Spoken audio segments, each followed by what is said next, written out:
Before I begin what I would like to call a speech, my friends and family would call a rant, and Fox News, always the most brilliant kid in the neighborhood, would call a fascist plot to overthrow the government, trample the Constitution, and replace it with a communist dictatorship. We are all going to die because, you see, in their world,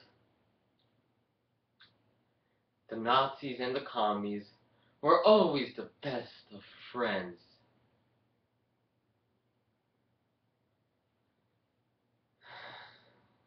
I would like to address what many of you who don't already know me for my blogging at theprogressivist.com are probably thinking. And that is, what new or revolutionary ideas can a 15-year-old, of all people, whose greatest recent accomplishment was finishing junior year really have to present? What does he have to bring to the political spectrum? But I'm not here to present any new ideas. I'm here to contend that the issues facing our nation have been blatantly obvious for way too long, but that they continue to exist because we liberals, Democrats, progressives seem to have convinced ourselves that they are normal and unavoidable. So when we hear about poverty, about the crumbling middle class, about the fact that the top 1/10 of 1% owns almost as much wealth as the bottom 90%, about discrimination, about hunger, about disease,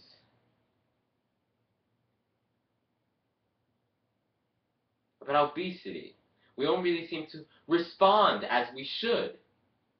We seem to forget that behind all this terminology lies not just abstract concepts, but real human beings whose screams of pain seem to have been muffled to our hearing by nothing but the passage of time.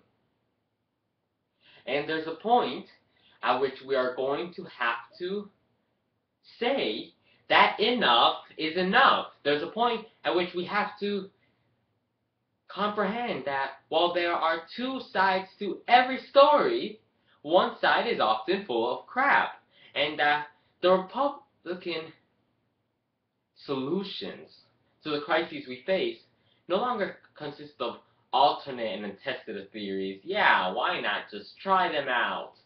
No, but of sinister plans for an assault against basic values of empathy and reason which they seem to lack. Take, for example, their trickle-down economic theory, which they still perpetuate to this very day. You know the one.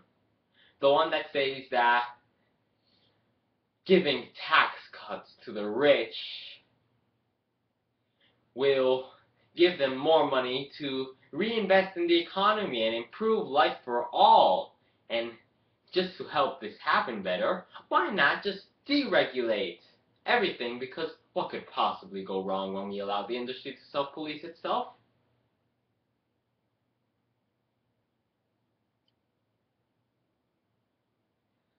What were two time periods in which this theory, this mindset, was put to the test?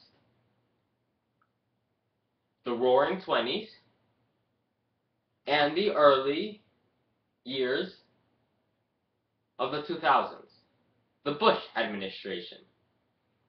In both of these periods, the economy looked great overall. Wealth was increasing at a rate faster than it had been previously before.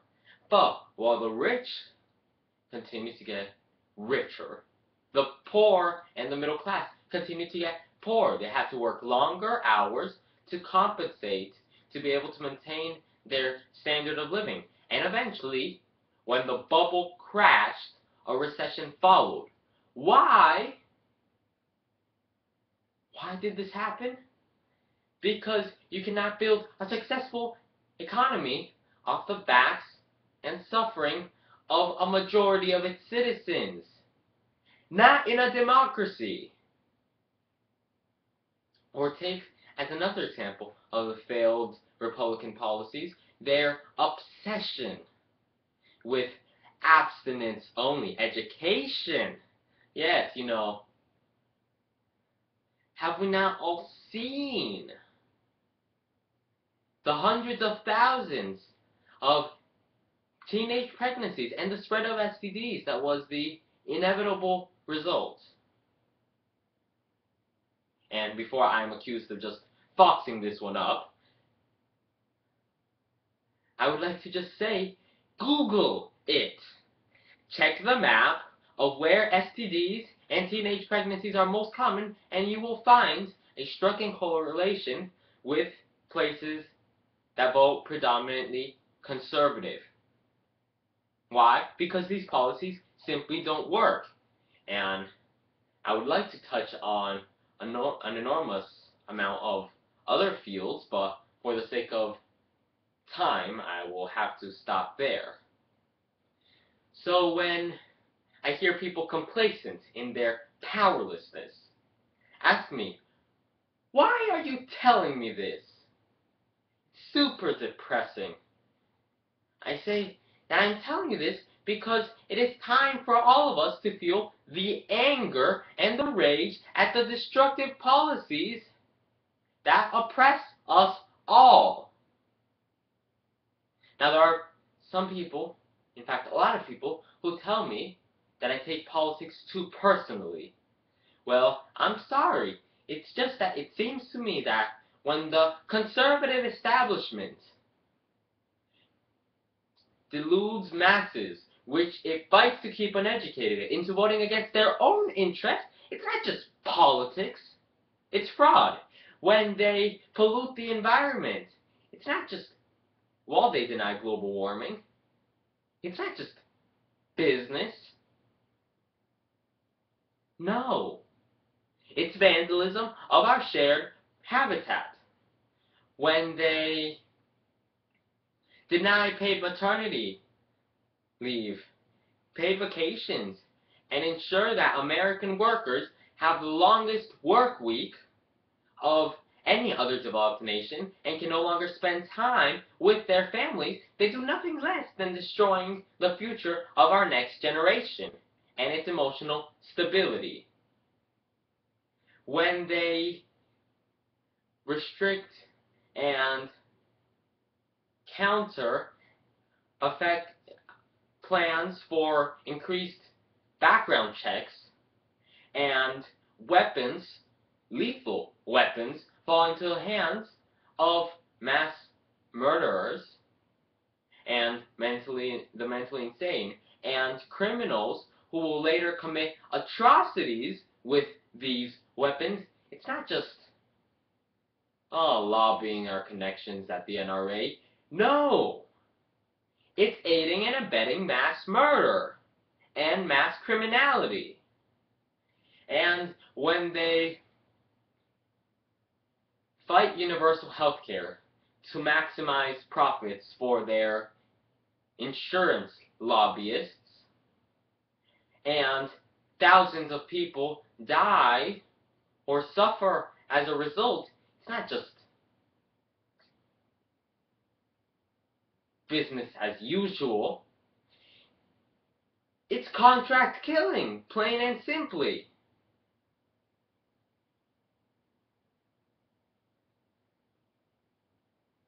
Now, there's a candidate that has been saying most of this for as long as many of us can remember. And despite his incredible rise in the polls, we continue to hear that Hillary is too powerful, that she's got the business connections and the wealth and the name recognition. So there's no hope for Bernie Sanders or a populist movement. No! It's power that always wins. It's the establishment that always prevails in the end. And we are told that we must vote for her in the primaries, not because she is the best candidate out there, but simply because she is better than the alternative proposed by the Republicans. Well, I hate to break it to you, but it doesn't really mean that much to be better than a group that masturbates to the tune of family values, while denying contraceptives, paid maternity leave, but workers' vacations, and then calling evolution amoral. They're the party of the social Darwinists. Get it in your head.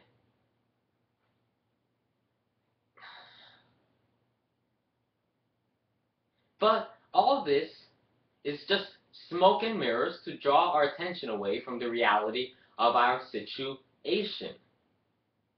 And that is that Bernie has clearly stated, if Hillary wins the nomination, I will not run as a third-party candidate or as an independent. It's a false choice that we are being deluded into making. So, before we sacrifice our moral ideas and our idealism for an unnecessary sense of pragmatism, it is necessary that we ask ourselves once again the question, who really represents my interests? Is it the person that has, for as long as we can remember her time not being First Lady, made hundreds of thousands selling speeches to public universities, and of course, that money comes out of the taxpayers' budget, or the person fighting to make college free for all? Who really represents us? Now, before you, I don't know, stream onto the next cat video in the suggestions feed, make sure to like, to post, to subscribe, and by doing so to do at least the smallest bit possible to help bring about the change we all need to see in this world. Because, like it or not, we are the voice of every suffering mother who has to choose between spending time with her newborn baby and being able to provide for him and her. Every teen with a bleak future because he'll never get an education.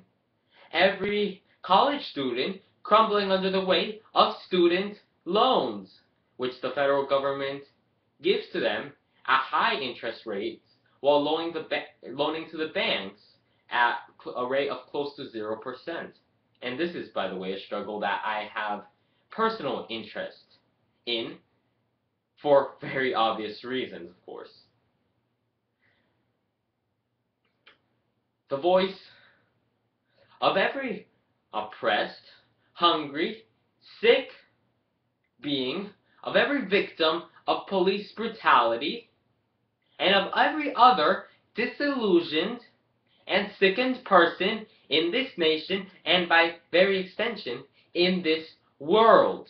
Change has got to happen, and we are running out of time. We are the founding children of modern history, and unless we step up to the challenge that we face, we have no real choice. We have no real hope for any sort of national redemption. So,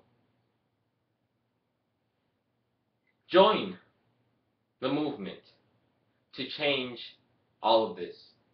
Join the movement to create a free and fairer society. And maybe we can give a new progression to that old cry of hope. We shall overcome. And guess what? We shall overcome not just because we can, but because we know that in our current situation, we have no other choice. My name is Sebastian Burnham, and I thank you for standing for a free world.